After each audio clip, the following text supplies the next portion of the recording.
Greetings and welcome to In-Depth. I'm Dike Rostant. How do you pay homage, recognize, acknowledge the works of someone who has given so much to the lay of the land? Some people say that the person actually literally died on the work.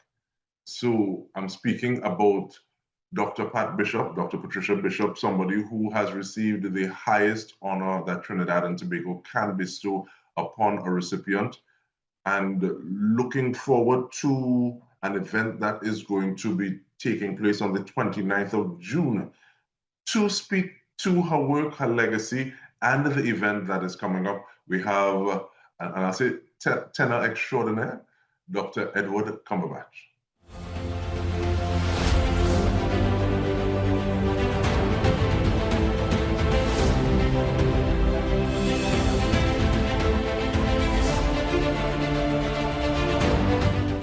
Dr. Cumberbatch, how are you doing, sir? Thank you so much for making the time. I am doing well. Thank you very much for having me. Pleasure to speak with you again. Definitely our pleasure. Now, okay, so yes, we know that the people or the individual, the organization behind is the Palm Foundation. And I want to get into the work of the Palm Foundation a little bit, please. But even before we speak to the Palm Foundation, let's speak a little bit about Pat Bishop and the way that she has wielded influence over individuals in so many spheres. People who operate in things that you may not see the connection. Make that connection for us next. Sure. So I speak often with Pat's sister, Gillian Bishop. Gillian has said that she never remembers Pat being a child. It's as though she was always an adult. And I guess that is a testament to how she has approached life. So she is very big on collaboration. She was very big on collaboration. So she had friends and influence in various areas. And she was also very passionate about everything that she was involved in, which was a million things. So she would be involved in literature, in art, in music, in the steel pan, various forms of music. I mean, and everything that she was involved with, she always went in with a sense of this has to be significant. This has to make a difference in the lives of her people here in Trinidad and Tobago. And she didn't cut corners. She always relied heavily on her circle of friends and others who would influencers who could bring about a change, who could see a different side of things. She didn't have to do it all herself. In something, she always made sure we had somebody who was a specialist in dance, a specialist in carnival studies, a specialist in music, to guide us, to give another point of view, to give a different idea. And that's the kind of person she always was. And I think that's what made such a difference in terms of why so many of us were mentored by her and still exude some of her influence even to this day.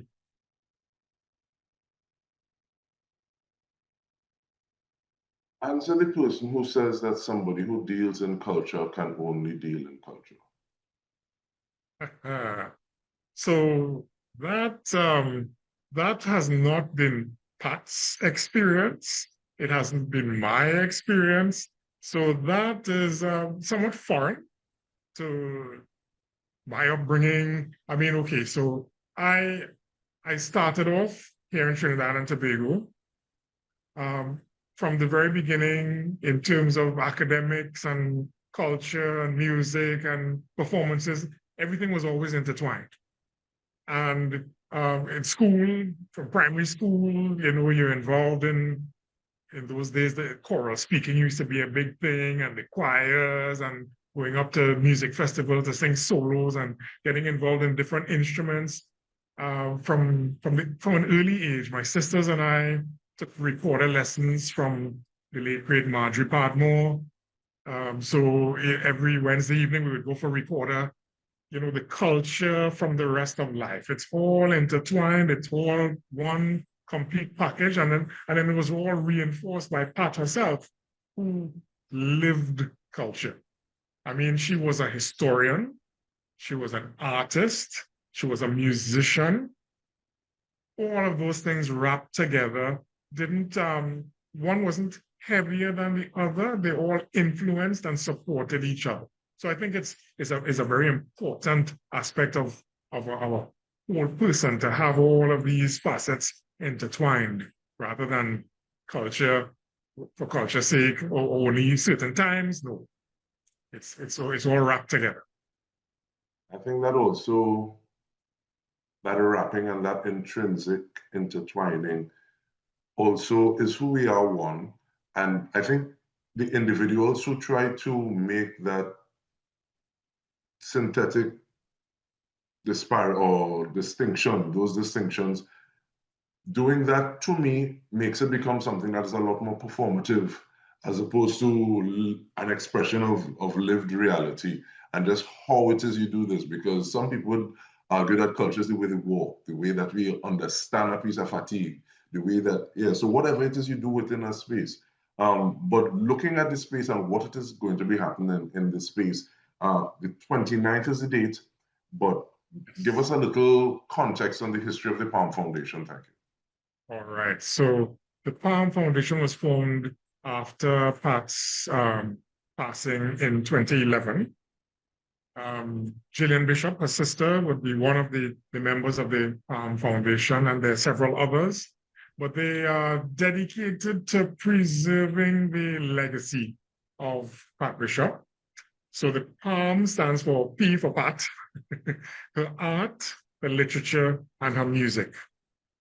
So to promote those aspects in our society through education, young persons who are working in the arts, to give them opportunities to develop further, maybe even provide financial assistance if they're working on a particular project. So all of those areas, the Palm Foundation has been instrumental over the last decade, assisting many persons, including, of course, this particular concert is being put on by the Palm Foundation. What are some of those concrete examples? Because sometimes somebody say, yeah, it's sounding good, but I ain't sure what it is they're really doing. So what are some of those mileposts, signposts, completed projects that we can say, yes, the Palm Foundation was responsible for this? Right. So I can speak to some of what I know. I know that the Palm Foundation has been involved in various programs. There was a concert that was put on by Desperados in the Napa several years ago, and various performers collaborated with Desperados. It was a very successful concert.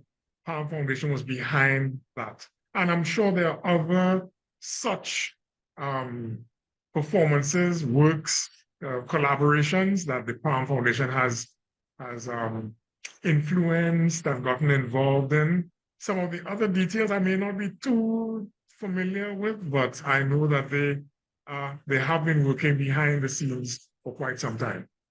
And even that is something that is important as well, because sometimes you have a body that can stand in the gap between individuals or organizations that need resources or need help in certain ways. And let me use the word support, because, and then you also have that person being able to reach out to people who have a little more resources, because sometimes there is almost the wanting to throw something against the wall and see what sticks, as opposed to saying, okay, well, this is how it can work, and we don't necessarily want to make the biggest outcry about it, as opposed to massage a situation. And I think that's some of what is happening as well. But what I want us to do, though, is to take a short break.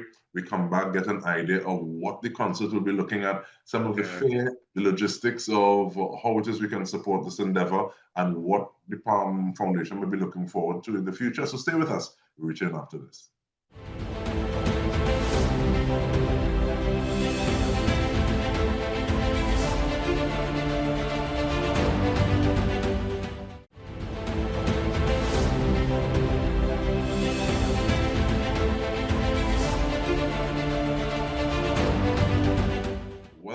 we are speaking with Dr. Edward Cumberbatch. We are talking about the Palm Foundation and looking at the way that we pay homage to those on whose shoulders we stand. This concert is going to be in memory and really showcasing the work and influence of Dr. Pat Bishop. And Eddie sings in memory of Pat Bishop. What was the idea behind it? And because there's one thing to say, okay, well, it might be a good idea, as opposed to no, let's do this. Yes. So even when Pat was alive, she I don't know, I can't say why, but she encouraged me to do many, many things. And the Eddie Sings for was something that she developed, whether it was Eddie Sings for Lydians in Need or Eddie Sings for whatever. So this is just a continuation of that. Pat's influence on my life is very tremendous. I mean, in terms of how I approach education, I'm a teacher, a lecturer at UTT, and before that I was a teacher at St. Mary's College. Just the way that I approach working with students in the classroom and beyond the classroom, a lot of it came from seeing how Pat operated. So this concert, I'm really looking forward to it. It's Eddie Sings, yes, but it's not just Eddie Sings.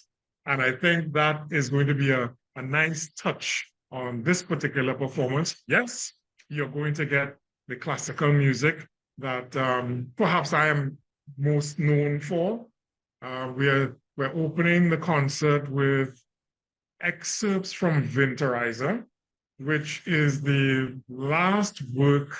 It's a song cycle by Schubert. It's the last work that Pat was involved in before her passing in 2011. She was working with me, working with dancers, working with, of course, Lindianne Bodenrich was my accompanist. So she was working with all of us. We were working daily. In fact, I was just about to go to another rehearsal when I heard the news. So it is very near and dear to me and to those of us who were involved in the process at the time. So that is classical, very meaningful song cycle in terms of how it looks at life, the life journey on all of its difficulties, turmoil, strife, excitement, looking forward to disappointments, and finally resolution. But apart from that, Pat was also very instrumental in, well, she started the Lydian Steel. And the Lydian Steel is going to be a very big part of this performance as well. Also, the Lydian male choir was sort of really came into its own under Pat's guidance. So the Lydian men, not that we are deliberately excluding the Lydian ladies who are very near and dear to us as well, but this performance will feature the Lydian male choir.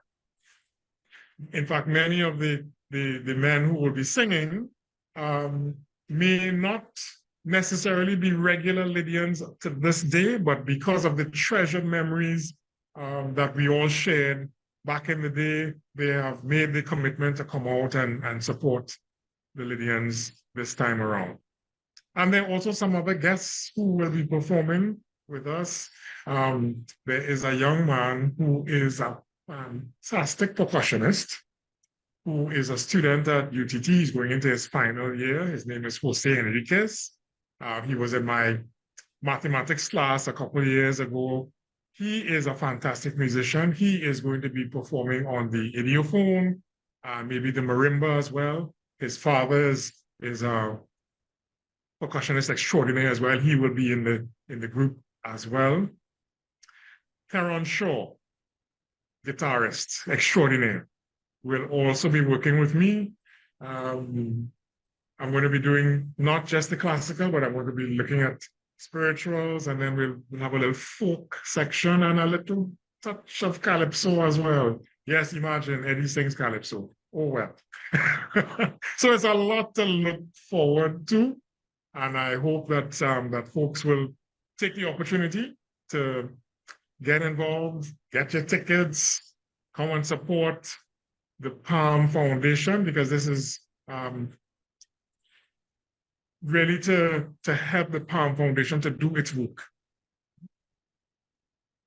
And no, you say that, and I almost want you to finish this conversation with the prayer of St. Francis of Loyola that Lydians would normally finish on after every practice. And we may still have time for it, but I want to ask though, yes, we know it's the 29th of June, which is Sunday approaching, but at the same time, how do individuals get tickets? Also starting time and location, thank you. Right. So it will be at the Central Bank Auditorium, Sunday the 29th. We start promptly, I hope, promptly at 7 p.m. I know Sunday evenings is a time when, you are a little bit more relaxed. So yes, we want to start promptly at 7 p.m. So don't wait until, 7:15 to then try to roll up. You want to come a little early, and the seating is open. So you come in early, get your seats.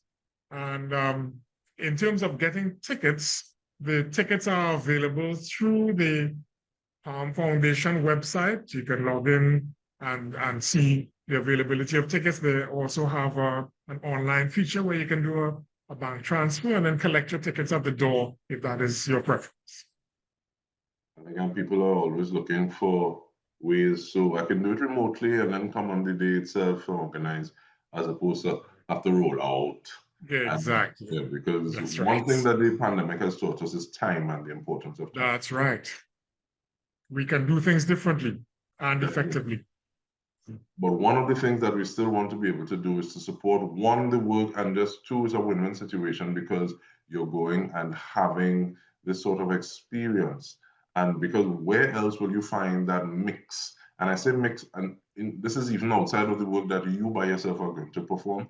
But looking at Terence Shaw, as well as the Lydian Men, Lydian Steel, and even and the importance or the significance rather of having individuals come out who may not have been with the group for a while. And so it seems as though Bishop Cowbell still calling people, right? Calling it the order as it is. You got it. I want to thank you very much for the time that you shared, and even one of the things that you would have said in terms of doing the work, which is something that Pat Bishop was always talking about. Do the work. Do the work. Do the work. That's correct. So we thank you for doing the work in addition to the Palm Foundation. And on behalf of the entire crew at TTT, this has been In Depth with me, Dike Rostant. We've been speaking with Dr. Edward Cumberbatch. Eddie Sings in memory of Pat Bishop. It is on Sunday, June 29th, 7 p.m. at the Central Bank Auditorium. Avail yourself of this opportunity for us to see what we can do and the talent and skill that we have. Thank you so much for tuning in.